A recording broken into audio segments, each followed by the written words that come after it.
नमस्कार, अटल न्यूज़ में आपका स्वागत है और मैं आपसे मुखातिब हूँ समीर अब्बास। जहाँ जाएगा वहीं रोशनी लुटाएगा, जहाँ जाएगा वहीं रोशनी लुटाएगा, किसी चिराग का अपना मुकाम नहीं होता।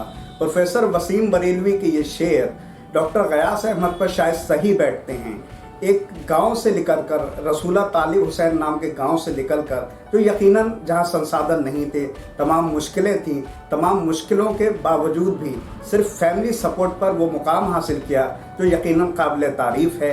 आज़ाद नौरंग इंटर कॉलेज से 10th पास किया और उसके बाद कुछ कर गुजरने का जज्बा और अपने टीचरों की इज्जत और दुआएं लेकर सेथल जैसी जगह से निकलने के बाद नवाबगंज और बरेली में आकर कोचिंग की और उसके बाद अलीगढ़ मुस्लिम यूनिवर्सिटी में 2005 में MBBS में सिलेक्शन पाया।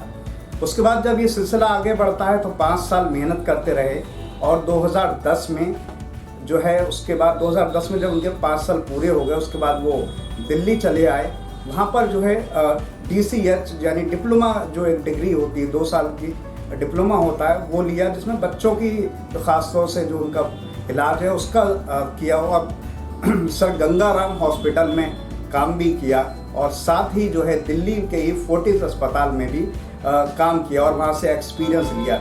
इसके अलावा ICU का भी काम सीखा और इसके बाद जब ये सिलसिला आगे बढ़ता है तो बरेली में वो आकर थम जाता है और सिलसिला आगे बढ़ते बढ़ते तमाम चीज़ों पर रुक जाता है। लेकिन क्योंकि एक संघर्ष भरी ज़िंदगी थी और वो संघर्ष आज ज़िंदगी पर भी नज़र आता है, वो परिवार पर भी नज़र आता है और यही वजह कि बेहद सादा इंसान है डॉक्टर गयास अहमद हमारे साथ मौजूद भी हैं।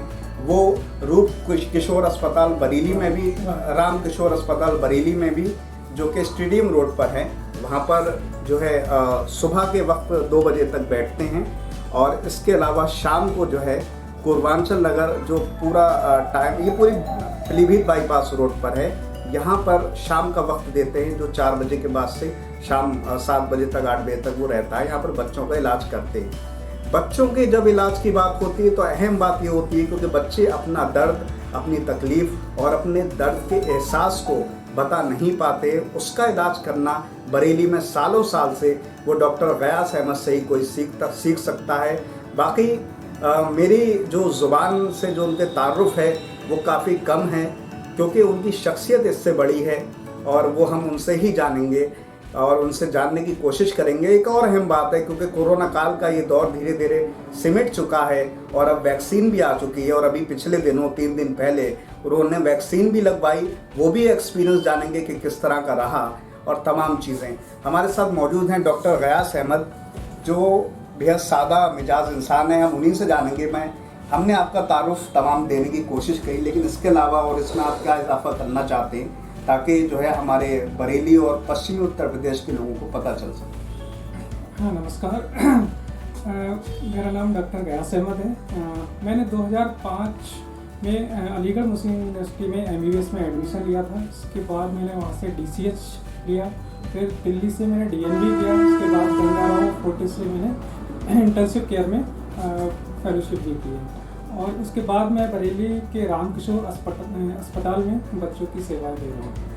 और इसके अलावा इवनिंग में कुछ OPD, यहाँ पे कुरमांचल गेट के सामने मेरा क्लिनिक है, वहाँ पे मैं बच्चे देखता हूँ।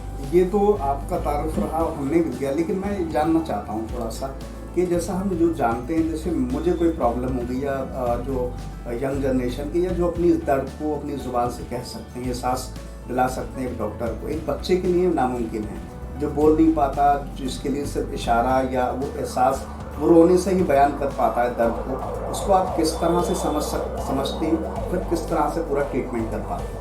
हाँ, ये बिल्कुल सही सवाल पूछा है। ये थोड़ा हम लोगों के लिए एक चैलेंज होता है क्योंकि बच्चा अपनी बीमारी को कोई बयान नहीं कर पाता। ये बस डॉक्टर्स के एक्सपीरियंस और उसके तजुर्बे इस पर ही डिपेंड करता है। जब बच्चा आता है तो माँ बाप फिर थोड़ी बहुत कंप्लेन बता पाते हैं, लेकिन एक्चुअल में बच्चों को क्या हो रहा है ये डॉक्टर ही समझ पाता है। ये थोड़ा मुश्किल तो होता है बच्चों का, लेकिन अगर अच्छे से उनका देखभाल की जाए, सही से उनको डायग्नोस किया जाए तो मर्ज पता चल जाता है। अच्छा, ये बताइए डॉक्टर साहब कि ICU के बारे में जो हम जानते हैं वो बच्चों के लिए ICU बिल्कुल अलग तरह का होता है, फिर वैसे ही ट्रीटमेंट होता है, क्योंकि जो उनके अंदर जो कहना चाहिए ताकत होती है बच्चों में, जिसमें वो उतनी नहीं होती। जैसे एक आप किसी यंग पेशेंट को आईसीयू में एडमिट करें तो उसका एक अलग हिसाब होता है, बच्चों का अलग होता है। किस तरह के चैलेंजेस हैं आईसीयू में और आगे की क्या संभावनाएं हैं? बच्चों में क्रिटिकल काफ़ी थोड़ा मुश्किल आती है। उनमें एक तो कैमरा लगाना ही बहुत मुश्किल होता है। हम लोगों को सेंट्रल लाइन डालना भी थोड़ा मुश्किल हो जाता है। उनकी बीमारियां at the time of birth, जब बच्चा पैदा होता है उस वक्त के ही ज़्यादा न्यूबॉर्न होते हैं, जो कि जिन्हें नर्सरी की ज़रूरत पड़ती है। कुछ बच्चे बाद में भी आते हैं, वो तो अगर 8-10 साल पे आते हैं तो उनका तो ट्रीटमेंट एडेंट जैसा ही हो जाता है।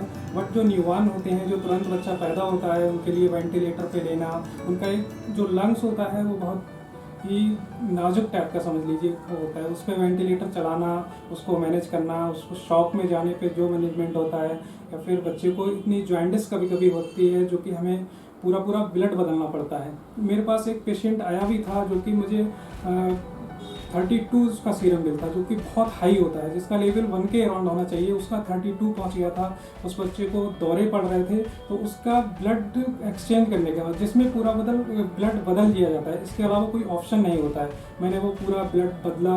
बच्चा शॉक में भी गया, एपनिया में गया, जिसमें सांस रुक जाती है। उसको वेंटिलेटर पे लिया। 8-10 दिन की मेहनत करने के बाद वो बच्चा सही सलामत निकल आया। आज उसके पेरेंट्स काफ़ी खुश हैं।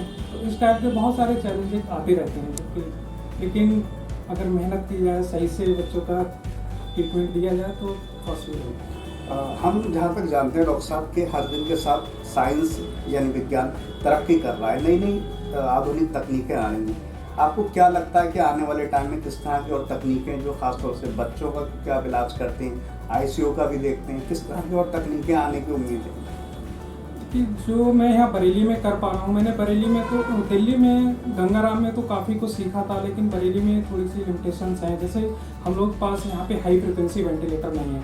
कुछ बच्चे ऐसे आते हैं जो नॉर्मल वेंटिलेटर हम लोग चलाते हैं, इससे कहीं ऊपर उनको ज़रूरत पड़ती है, तो उसके लिए हमें दिल्ली भी भेजना पड़ता है। उसके अलावा एक नाइट्रिक ऑक्साइड थेरेपी आती है, वो भी यहाँ पे हमें नहीं मिल पाती। जो PPHN के बच्चे आते हैं, वो भी थोड़ा सा हमें मुश्किल हो जाता है मैनेज करना। इसके अलावा एक इक्मो थेरेपी भी होती है, जिसमें एक्स्ट्रा कार्पोनियल मेम्ब्रेन ऑक्सीजनेशन होता है, जिसमें लंग्स और हार्ट बिल्कुल ही काम नहीं कर रहे होते हैं, तो हमें डायरेक्ट ब्लड से ही वो सब कुछ देना पड़ता है। तो ऐसे बच्चे भी सर्वाइव कर जाते हैं। ये मैंने सब गंगाराम में देखा था। अगर वो यहाँ पे आ जाएँ तो हो सकता है कि हमें दिल्ली किसी भी पेशेंट को ना भेजना पड़े। फिर भी यहाँ पे 80 से 90% क्रिटिकल केस हम लोग यहाँ पे मैनेज कर लेते हैं। सब 10% ऐसे होते हैं जो कि बाहर जाना पड़ता है। डॉक्टर साहब, हम एक चीज़ बड़ा देख रहे हैं आजकल के टाइम में, जैसा जैसा वक्त गुजर रहा है, जो बच्चे जो जन्म लेते हैं, आमतौर पर ज़्यादातर ऐसे आ रहे हैं जिनको एक लंबा टाइम फिर जो है मशीन, जिसको हम बोलते हैं, मशीन में रखना होता है, तमाम और प्रॉब्लम क्रिएट होती है। क्या ऐसी वजह है कि बच्चों को जो है नॉर्मल डिलीवरी नहीं हो पाती आज के टाइम? उसका मेन रीज़न ये भी है कि आजकल हम लोगों की एक सीडेंट्री लाइफ स्टाइल हो गई। जो फीमेल्स होती हैं, जैसे पहले घर में काम करती थी, पोछा लगाती थी, झाड़ू करती थी, बर्तन करती थी, उससे थोड़ा सा जो पेल्विक एक्सरसाइज होती है, जो हम एक जहाँ से रास्ता होता है बच्चा पैदा होने का, उसकी एक्सरसाइज, उसकी मसल्स मजबूत हुआ जा करती थी। आज के टाइम में थोड़ा सीडेंट्री लाइफ स्टाइल की वजह से लेबर पेन में दिक्कत होती है। कुछ फैमिली ऐसी आती हैं जो फीमेल खुद ही मना कर देती हैं, हम लेबर पेन को नहीं बर्दाश्त कर सकते, तो इलेक्टिव सिजेरियन सेक्शन वो अपनी मर्जी से ही करा लेती हैं। और वैसे थोड़ा अगर ये एक्सरसाइज करें, पेल्विक एक्सरसाइज होती है जो डॉक्टर्स प्रिस्क्राइब करते रहते हैं, वो बताते रहते हैं, वो सब करें और डॉक्टर के पास विजिट करें। जब प्रेगनेंसी होती है, बहुत सी फीमेल्स गाँव की डॉक्टर्स के पास नहीं आ पाती हैं, उन्हें पता भी नहीं होता है।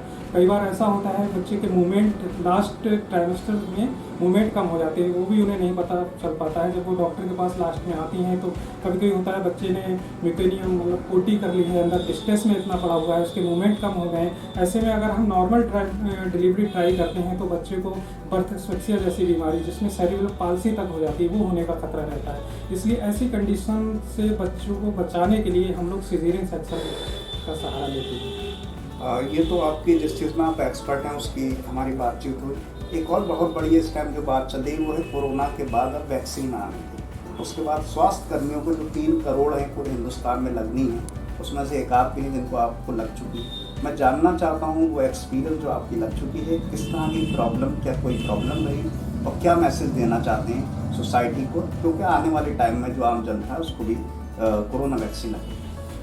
कोरोना वैक्सीन बिल्कुल सेफ़ है। अभी 4 दिन पहले मैंने खुद लगवाई है। उसकी एक नॉर्मल जो वैक्सीन की रिएक्शन होती हैं वो ही थी। जैसे हम लोग बच्चों को भी वैक्सीन लगाते हैं, उनकी नॉर्मल रिएक्शंस होती हैं। बच्चों को फीवर आता है, बच्चा क्राई करता रहता है, 2-2 दिन तक फीड नहीं करता है, उसमें हम लोग सिंपल पैरासीटामोल दे देते हैं, आइस से उसकी स्पंजिंग कराते हैं, तो ये नॉर्मल रिएक्शन होती है। ऐसा मुझे भी हुआ था। वो 12 घंटे के बाद लोकल पेन स्टार्ट हुआ है, मुझे चिल्स के साथ मतलब कभी भी आई थी, फीवर भी हुआ था और 24 घंटे तक हेडेक भी रहा, लेकिन ये सब नॉर्मल रिएक्शन थी। नेक्स्ट डे आफ्टर 24 आवर मैं बिल्कुल कंफर्ट फील कर रहा हूँ, कुछ नहीं, बिल्कुल सेफ़ है। ये वैक्सीन सबको लगवानी चाहिए और इसकी अभी सेकेंड डोज 28 डेज़ के बाद लगेगी। मुझे लगता है इसमें रूमर्स हैं, अफवाहें उड़ रही हैं, ऐसा लोगों को नहीं सोचना चाहिए, सभी को लगवाना चाहिए। हमने आपकी पढ़ाई लिखाई की बात की, आपके जो आप जिस चीज़ में एक्सपर्ट हैं, बच्चों के इलाज करते हैं, उसकी बात हो गई, कोरोना की बात हो गई। मैं ये जानना चाहता हूँ डॉक्टर गयास अहमद अब ज़िंदगी की मसरूफियत के दरमियान अपने एंटरटेनमेंट के लिए, क्योंकि वो भी ज़िंदगी का पार्ट है, एक डॉक्टर की ज़िंदगी बड़ी स्ट्रेस से घिरी होती है, हर वक्त एक चैलेंज होता है, हर वक्त एक परेशानी रहती है। अपने मनोरंजन के लिए आप क्या करते हैं? मनोरंजन के लिए मुझे किड्स के साथ, अपने बच्चों के साथ टाइम बिताना बहुत अच्छा लगता है। उनके साथ मैं पार्क में जाता हूँ, मॉल में जाता हूँ, डेली 1-2 घंटे बच्चों के साथ गुजारता रहता हूँ। बाकी संडे को मैं अपने जो मेरा पेरेंटल गाँव है सेथल के पास रसूला तालिब हुसैन, वहाँ ज़रूर जाने की कोशिश करता हूँ। जब भी फ्री होता हूँ अपने पुराने दोस्तों के साथ टाइम बिताना, उनसे बातें करना, गुफ्तगू करना बहुत अच्छा लगता है। और आखिरी हमारा जो है इंटरव्यू आखिरी मरहले में है। मैं आखिरी बात ये चाहता हूँ आपसे कि आप ख़ास तौर से नई जनरेशन को एक मैसेज दें, ख़ास तौर से उस जनरेशन को जो हिम्मत हार चुकी है, जिसके अंदर कुछ करने का जज्बा ख़त्म हो चुका है, क्योंकि ज़िंदगी के चैलेंजेस वो एक्सेप्ट नहीं कर पा रही है। लेकिन आप जैसे एग्जाम्पल भी मौजूद हैं जिन्होंने तमाम स्ट्रगल किया और मुकाम हासिल किया। साथ ही आप आने वाले जो आपकी विज़न है, आगे आपकी क्या सोच है, क्या करने का इरादा है, उसके बारे में भी जिक्र। आगे मैं कोशिश ये करूँगा गरीबों की, जो गरीब बच्चे हैं उनके लिए थोड़ा सा कुछ करूँ, उनको फ्री ट्रीटमेंट दे पाऊँ। एक ऐसा कोई बड़ा एक हॉस्पिटल आगे प्लान है मेरा, जिससे मैं गरीब लोगों की मदद करूँ। यहाँ भी मैं काफ़ी कोशिश करता हूँ, जो गरीब पेशेंट हैं उनके फ्री OPD देख लेता हूँ। बाकी मैं आने वाली जनरेशन के लिए यही कहना चाहूँगा, एक अपना टारगेट रखें, शुरू से ही मेहनत करें, मंजिल तो ज़रूर मिलेगी। अगर इंसान सही टारगेट पहले ही चूज कर ले, उस पर अमल रहे, उसको उस पर कायम रहे, उसको टाइम टू टाइम मेहनत करता रहे, लोगों से डिस्कस करता रहे, तो मंजिल मिल ही जाती है। मंजिल मिल ही जाएगी, भटकते ही सही।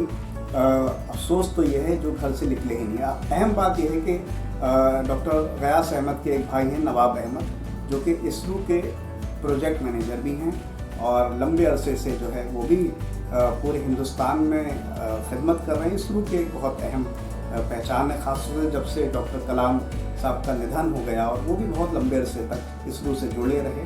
वो भी उसी परिवार से हैं, इन्हीं के भाई हैं और आते रहते हैं। अपने गांव की मिट्टी से जुड़ाव आज भी है। पूरा परिवार जो है बरेली में अपनी खिदमत के लिए जाना जाता है। वही आपने सादगी डॉक्टर गयास अहमद में देखी, और बच्चों का जो ट्रीटमेंट है वो किस तरह से करते हैं उसके बारे में भी बताई, अपने एक्सपीरियंस भी बताए, अपनी पढ़ाई लिखाई भी बताई, और एक संदेश भी दिया जो उस नौजवान पीढ़ी के लिए है जो हिम्मत हार चुकी है, जिसके अंदर जज्बा ख़त्म हो गया है। बहरहाल मैं अपनी तमाम बातों को इस शेर के साथ ख़त्म करना चाहूँगा कि मैंने तुम्हें आवाज़ दी है बड़े नाज के साथ, जो डॉक्टर गयास अहमद साहब की तरफ से ये शेर है।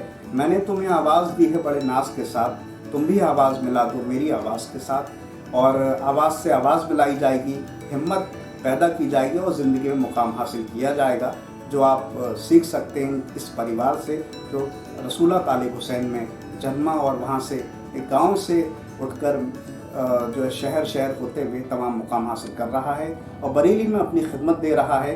बहरहाल इन तमाम बातों के साथ मैं समीर अब्बास, कैमरामैन मुदस्सिर हुसैन के साथ अटल न्यूज़ से।